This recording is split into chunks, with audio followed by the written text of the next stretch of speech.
Let's bring this back to our scenario and how it all ties into the internet. The mail system is a network of connected post offices, and the internet is an interconnected network of computers. Now, at its most basic, a network is just two computers that are connected. You could just get an Ethernet cable and connect two computers, and you would have a very low-level network. A more useful network would be where you've got multiple computers connected to each other.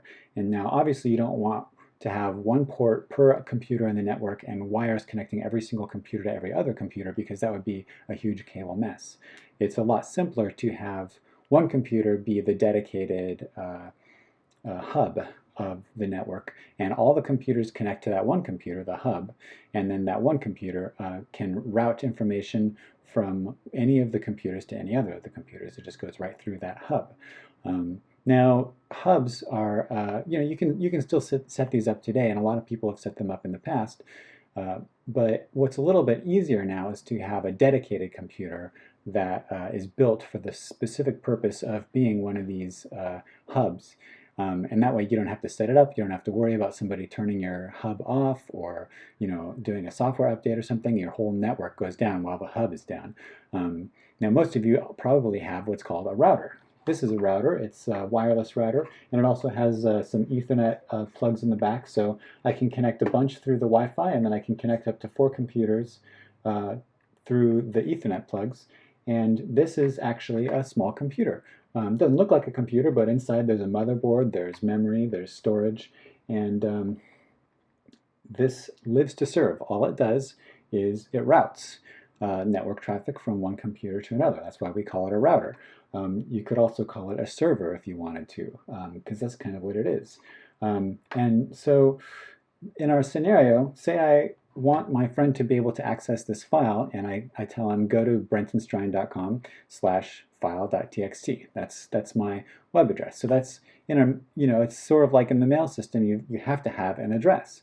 And it has a syntax to it. You can't just write in any order. You have to do it in a certain order. You have to put the domain first. You have to put .com. You have to put slashes and all that. But so he's got his router, and he puts in that request, and the router will look at that and say, I don't have jurisdiction over that address because it's not in his local network in Atlanta, right? So what his router will do is send it upstream to another server, a computer that is purpose-built just to handle this sort of network traffic, and they're called servers. And what that computer will do is then check its database to see, does it know, does it have jurisdiction over that thing? And it's not looking at the files at this point, it's just going to start looking at the domain, really, because that's the lowest level thing. That's like the equivalent of like the country or the zip code or something. And if it doesn't have jurisdiction, then it'll send that request on up to an even broader, more general server, and that server will look at the domain name and will check its database to see if it knows. So it's interesting, basically all these computers do is they look at the domain name and they figure out if they have jurisdiction and which computer does have jurisdiction. So we call these servers name servers, actually, because all they're doing is looking at the domain names and figuring out where that domain name is in the world, like literally, like where it actually is.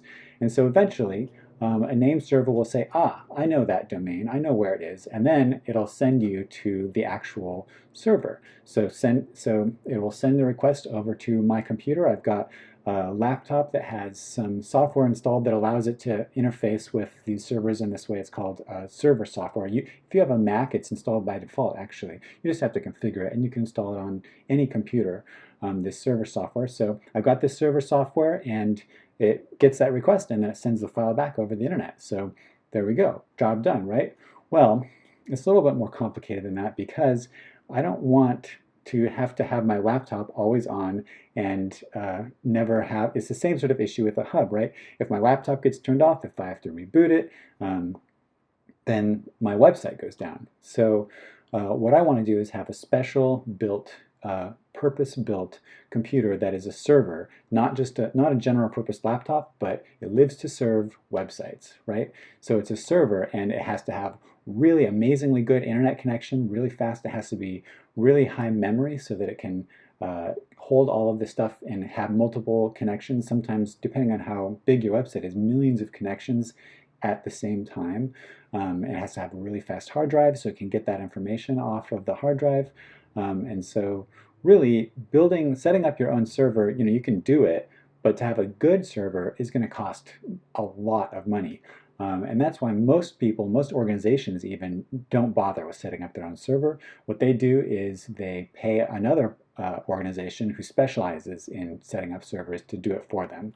And this is called a web host. So, the term host applies here. A host is somebody that invites you to use their space. So like the host of a party invites you to use their home. If the city hosts the Winter Olympics, they're inviting spectators and athletes to come and be in their city. And a web host invites your website to come live on their server. So this is much simpler than setting up your own server, obviously. And as part of this course, Shoutleaf is providing 6 months of free web hosting. That means that you'll have a place for your website to exist on the internet that's all of the work's been done for you. And instead of having to pay usually you pay like a yearly or a monthly fee, you've got 6 months for free to go through this course. That's a basic introduction to internet infrastructure.